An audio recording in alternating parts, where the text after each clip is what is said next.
ಎಲ್ಲರಿಗೂ ನನ್ನ ನಮಸ್ಕಾರ. Welcome to my YouTube channel. ಥಂಬ್ನೈಲಲ್ಲಿ ನೋಡಿರ್ತೀರಾ, ನೀವು ರಾಯರನ್ನು ಗೌರವಿಸೋ ಹಾಗಿದ್ರೆ ಈ ಸಣ್ಣ ತಪ್ಪು ಮಾಡಬೇಡಿ. ದಯವಿಟ್ಟು ನನ್ನ ಚಾನಲ್ನ ಸಬ್ಸ್ಕ್ರೈಬ್ ಮಾಡಿ.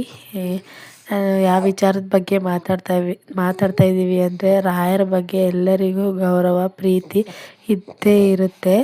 ಆದ್ರೂ ಕೆಲವೊಂದು ತಪ್ಪುಗಳನ್ನ ಮಾಡಬಾರ್ದು. ಏನಂದರೆ, ರಾಯರಿಗೆ ಸಂಬಂಧಪಟ್ಟ ವಸ್ತುಗಳು ಅಂದರೆ ರಾಯರ ಫೋಟೋ, ವಿಗ್ರಹ ಅಥವಾ ಉಂಗುರ, ಪೆಂಡೆಂಟ್ಗಳು ಯಾವುದನ್ನು ಎಲ್ಲ ಅಂದರೆ ಅಲ್ಲಿ ಎಸಿಬಾರ್ದು. ಹಾಗೆ ಅಗೌರವ ಮಾಡಬಾರ್ದು. ರಾಯರ ರೂಪ, ಭಾವಚಿತ್ರ ಎಲ್ಲಿರುತ್ತೋ ಅಲ್ಲಿ ರಾಯರ ದೃಷ್ಟಿ ಸಹ ಬೀಳುತ್ತೆ. ಇದು ನನಗೆ ಅನುಭವ ಆಗಿದೆ. ಅದಕ್ಕೆ ನಾನು ನನ್ನ ಅನುಭವನ ನಿಮ್ಮ ಮುಂದೆ ಹಂಚ್ಕೊಳ್ತಾ ಇದ್ದೀನಿ. ಮಂತ್ರಾಲಯಕ್ಕೆ ಹೋಗಿದ್ದಾಗ ಒಂದು ದೊಡ್ಡ ಫೋಟೋ ಮತ್ತು ಕೀ ಬಚ್ ತಂದಿದ್ವಿ ನಾವು. ಫೋಟೋ ಏನೋ ದೇವ್ರ ಮನೇಲಿಟ್ಟು ಅದಕ್ಕೆ ಗೌರವಯುತವಾಗಿ ಪೂಜೆ ಮಾಡ್ತೀವಿ. ಕೀ ಬಚ್ಚನ್ನ ಕೀನಲ್ಲೇ ಹಾಕಿದ್ವಿ. ಒಂದೇ ಕೀ ಇದ್ದಿದ್ದು, ಇಬ್ಬರು ಕೆಲ್ಸಕ್ಕೆ ಹೋಗ್ತಾಯಿದ್ವಿ. ನಾನು ಮುಂಚೆ ಹೋಗ್ತಾಯಿದ್ದೆ, ಬೇಗ ಬರ್ತಾಯಿದ್ದೆ. ನಮ್ಮ ಯಜಮಾನ್ರು ಬೀಗ ಹಾಕಿಬಿಟ್ಟು ಕೀನ ಶೂನಲ್ಲಿ ಇಟ್ಟು ಹೋಗ್ತಾಯಿದ್ರು ಪ್ರತಿದಿನ. ಕೀ ಅದರಿಂದ ಬಿದ್ದೇ ಹೋಗ್ತಾಯಿತ್ತು. ಆದ್ರೂ ಅದನ್ನು ಜಾಯಿಂಟ್ ಮಾಡಿ ಹಾಕ್ತಾಯಿದ್ವಿ. ಒಂದಿನ ಅರ್ಥ ಆಯಿತು, ಇದು ಯಾಕೆ ಪದೇ ಪದೇ ಬೀಳ್ತಾ ಇದೆಯಲ್ಲ ಅಂತ ಯೋಚನೆ ಮಾಡಿದ್ರೆ, ರಾಯರ ವಿಗ್ರಹನ ಶೂನಲ್ಲಿ ಇಡ್ತಿದ್ದ ಕಾರಣ ಅದು ಬಿದ್ದು ಹೋಗ್ತಾಯಿತ್ತು ಅಂತ ಅವಾಗ ಅರ್ಥ ಆಯಿತು. ಆವಾಗಿಂದ ಅದನ್ನು ತೆಗೆದು ನಾನು ನನ್ನ ಜೊತೆಲೇ ಇಟ್ಕೊಂಡಿರ್ತೀನಿ. ಅದು ಎಲ್ಲಿ ಹೋದರೂ, ನಾನು ಅದನ್ನು ಮರೆತರೂ ಅದು ನನಗೆ ಯಾವುದಾದ್ರೂ ಒಂದು ರೂಪದಲ್ಲಿ ಅದನ್ನು ತಗೊಂಡೋಗಕ್ಕೆ ನೆನಪಿಸುತ್ತೆ. ಹಾಗೆ ಇನ್ನೊಂದು ಘಟನೆ ಏನಂದರೆ, ಪೆಂಡೆಂಟ್ ಮತ್ತು ಉಂಗುರ ತೊಗೊಂಬಂದಿದ್ದು ನಾವು. ಹೆಣ್ಮಕ್ಳು ಹಾಕಬಾರ್ದು ಅಂತ ಅದನ್ನು ನಾನು ಯಜಮಾನ್ರಿಗೆ ಕೊಟ್ಟಿದ್ದೆ. ಅವ್ರು ಸ್ವಲ್ಪ ನಾನ್ ವೆಜ್ ಎಲ್ಲ ತಿನ್ನೋದು ಬೇಡ ಅಂತ ತೆಗ್ದಿಟ್ಬಿಟ್ಟಿದ್ರು. ಒಂದಿನ ಲಕ್ಷ್ಮೀ ನರಸಿಂಹಸ್ವಾಮಿ ದೇವಸ್ಥಾನಕ್ಕೆ ಹೋದಾಗ ನನಗೇನೋ ಹಾಕ್ಕೋಬೇಕು ಅನ್ನಿಸ್ತು, ಹಾಕ್ಕೊಂಡು ಹೋಗಿದ್ದು.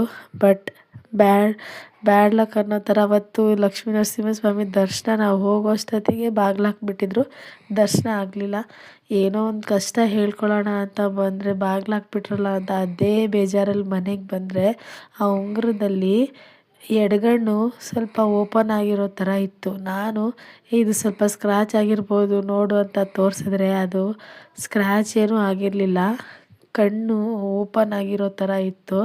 ಅದ್ರ ಮೇಲೆ ಇದು ನಿಜಾನ ಅಂತ ನೋಡೋಷ್ಟರಲ್ಲಿ ಅದು ಕ್ಲೋಸ್ ಆಗಿತ್ತು. ಆಮೇಲೆ ಅದನ್ನು ನೋಡಿದ್ರೆ ಅದೆಲ್ಲೂ ಸ್ಕ್ರ್ಯಾಚ್ ಇಲ್ಲ, ಏನಿಲ್ಲ, ಓಪನ್ ಇಲ್ಲ, ಮತ್ತು ಒಂಚೂರು ಡ್ಯಾಮೇಜ್ ಇಲ್ಲ. ಹೇಗೆ ಕಣ್ಣು ತೆಗೆದು ಮುಚ್ತೀವೋ ಹಾಗಿತ್ತು. ಹಾಗಾಗಿ ನಾನು ಹೇಳೋದು, ರಾಯರ ಭಾವಚಿತ್ರ ಯಾವುದೇ ಇರಲಿ ಅದನ್ನು ಎಲ್ಲಂದರಲ್ಲಿ ಇಡಬಾರ್ದು. ಹೇಗೆ ಬೇಕು ಹಾಗೆ ಬಳಸಬಾರ್ದು. ಅದು ರಾಯರಿಗೆ ಅವ್ರದ್ದೇ ಆದ ಗೌರವದಿಂದ ನಾವು ಅವ್ರನ್ನ ಟ್ರೀಟ್ ಮಾಡಬೇಕು. ಅದಕ್ಕೋಸ್ಕರ ಹೇಳ್ತಾ ಇದ್ದೀನಿ. ಇತ್ತೀಚೆಗೆ ರಾಯರ ಉಂಗುರಗಳು, ಪೆಂಡೆಂಟ್ಗಳು ಜಾಸ್ತಿ ಉಪಯೋಗಿಸ್ತಾ ಇದ್ದೀವಿ.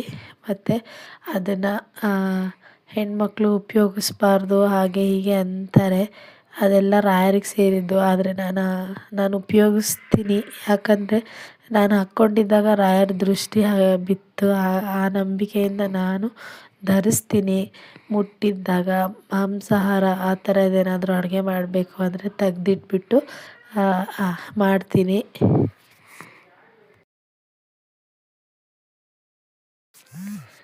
ರಾಯರ ಭಾವಚಿತ್ರ ಕೇವಲ ಒಂದು ಚಿತ್ರವಾಗಿರಲ್ಲ, ಅದೊಂದು ಭಾವನೆ ಆಗಿರುತ್ತೆ. ನಾವು ರಾಯರಿಗೆ ಗೌರವ ಸಲ್ಲಿಸೋ ಒಂದು ವಿಷಯವಾಗಿರುತ್ತೆ.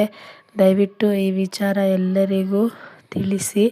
ದಯವಿಟ್ಟು ನನ್ನ ವಿಡಿಯೋನ, ನಾನು ಕೊಟ್ಟಿರೋ ಇನ್ಫಾರ್ಮೇಷನ್ ನಿಮಗೆ ಇಷ್ಟ ಆಗಿದರೆ ದಯವಿಟ್ಟು ನನ್ನ ಚಾನಲ್ನ ಸಬ್ಸ್ಕ್ರೈಬ್ ಮಾಡಿ, ಲೈಕ್ ಮಾಡಿ. ಓಂ ಶ್ರೀ ರಾಘವೇಂದ್ರಾಯ ನಮಃ.